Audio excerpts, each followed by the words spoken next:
Bilingual education in the United States dates back farther than you might imagine. As far back as the first settlements in North America in 1664, at least 18 languages are spoken in the U.S. in the 17th century. During the 18th and 19th centuries, groups with various cultural and linguistic backgrounds continued to settle across the country, and starting in 1839, some states began to adopt bilingual education laws that authorized instruction in languages other than English programs. Teachers of English to speakers of other languages, other known as TESOLs, is an independent professional organization established in 1966. The organization was created out of professional concern over the lack of a single, all-inclusive professional organization that might bring together teachers and administrators at all educational levels, with an interest in teaching English to speakers of other languages. The formation of the organization was a sign of TESOL's maturity as a profession. It is worth looking back to where TESOL has been in order to understand where TESOL, both the profession and the organization, is today and where it is likely to go in the future. I was born in a Mexican household and I learned Spanish as my first language. Growing up, it was difficult to speak both languages and not make myself sound illiterate when I was in school. When I was in third grade, I was enrolled in the ESL program.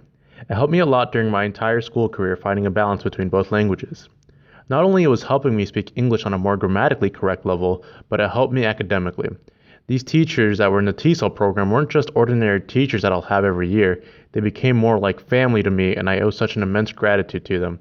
Without them, I would not be where I am today.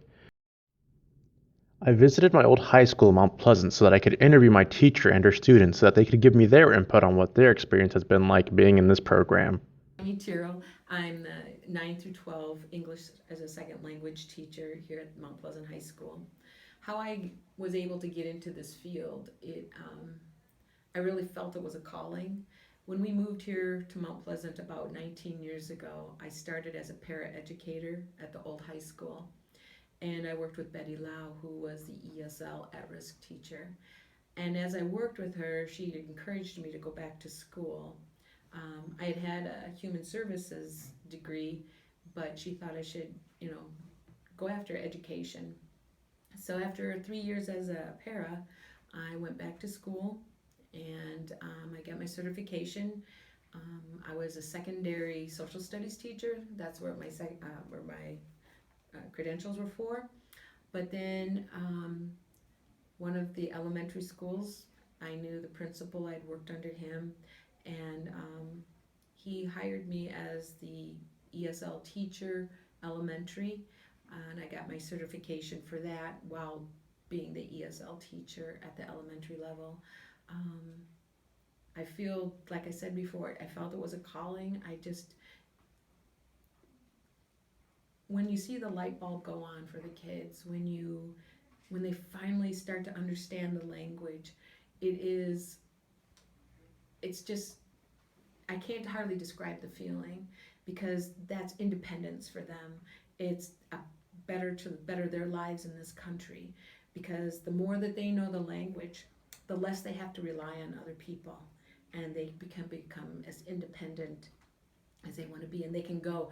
Their future can go a lot farther if they know the language. So that's one of the things that drives me each and every day. And sometimes I feel like I'm a second mom here at school, because I do want the students to have the opportunity that so many of them gave up so many things back in their native country to come here. Their families gave up so much to come here for a better life.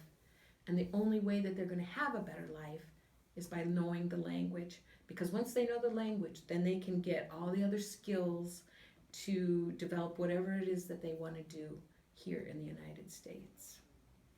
What I hope to accomplish each and every day is that I push the kids to push themselves one step farther, to gain the language, to gain some knowledge that maybe they didn't have it before, or a skill. Many of my students that have this year has been very interesting for me. I've had newcomers every year that I've been an ESL teacher, and I'm like on my 15th year now. But this year has been particularly interesting because I have so many newcomers fresh to the country, and many of them they only went to the fourth or fifth grade. Many of them haven't been in school for maybe 4 or 5 years because it costs money in their country to go to school, and their families just didn't have the money to send them. So they are learning skills, not only academic skills, but just being in school because they haven't been in school for so many years. And when I see that they are understanding, then they're growing not just academically, but as people. They're making friends. They're feeling more comfortable.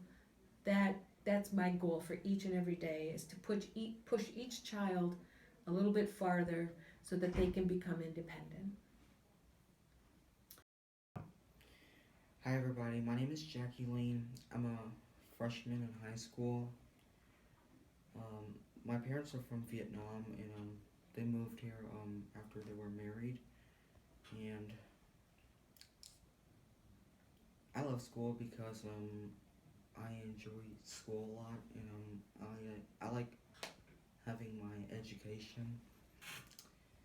And I have 3 siblings, including me, Lily, and Tulip. I'm the only brother, and Mrs. Pringnitz and Mrs. Saunders from middle school has helped me a lot because I was having a hard time in English, and for the ESL teacher here, is Mrs. Tyrrell, and she helped me for ESL as well because of my English. Hello, I'm Marlene, and ELL helped me very much, and it helped me get my grades up, and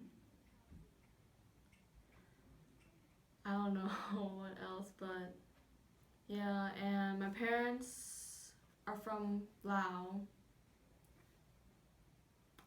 and that's all. Es Walfred Jairo Urizar Mota y soy de Guatemala. Me tratan muy bien aquí en esta escuela. A mí sí me ayuda muy bien, no es como en las escuelas de allá en Guatemala que allá lo regañan a uno, que esto y que el otro. Aquí no, aquí es diferente, la Michelle es muy buena gente, nos ayuda en todo. Me siento bien estar aquí en una escuela americana que sí nos ayuda a estar bien aquí.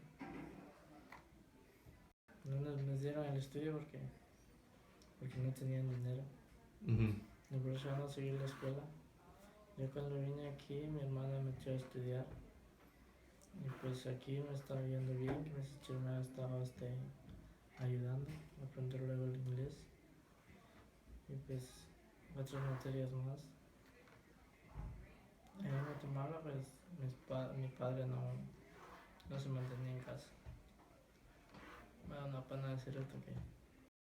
Mi nombre es Henry y yo llegué aquí a Estados Unidos con el propósito de aprender el inglés y desearía entrar al Army. Y la Mrs. Tiro es una maestra muy buena porque nos ayuda en todos los cursos y... Tengo 17 años, tengo muy poco tiempo de estar aquí, apenas llegué el año pasado en septiembre. Pues me ha gustado este pueblo, está bastante bien, es bastante tranquilo. En la escuela no me va muy bien porque no cumplo mucho con las tareas. La maestra es la mejor, sinceramente es la mejor maestra. Ella me ha ayudado mucho, incluso cuando yo no he querido hacer nada, ella siempre insiste. Y bueno, siempre he cumplido con todas las tareas de ella, de su materia. Y hasta ahora, bueno, se podría decir que voy bien en la escuela. La experiencia aquí, por lo que he llegado a conocer, ha sido las mejores. Porque la Mrs. Chiro es una buena persona, da todo su empeño, pero hay veces que nosotros damos altibajas y la desesperamos. Es una buena profesora, aquí hay muchas cosas nuevas que aprender, muchas cosas distintas tradiciones, y pues me gusta venir a estudiar aquí. Bueno, mi razón de venir a este país fueron por tener muchos problemas en el mío.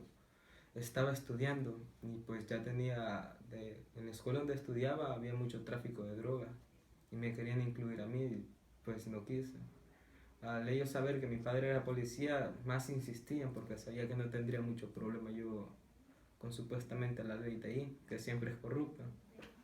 Estaba estudiando y llegó un punto que no podía venir a estudiar, llegaba golpeado a la casa y pues tomé mi decisión de venirme. Ya, allá tenía toda mi vida planeada, tenía media beca y pues no pude. De repente, de un día para otro tomé la decisión de venirme y llegué hasta aquí. Y pues aquí estoy intentando poner todo mi empeño para poder seguir y graduarme, por lo menos de la high school, o poder conseguir una media beca.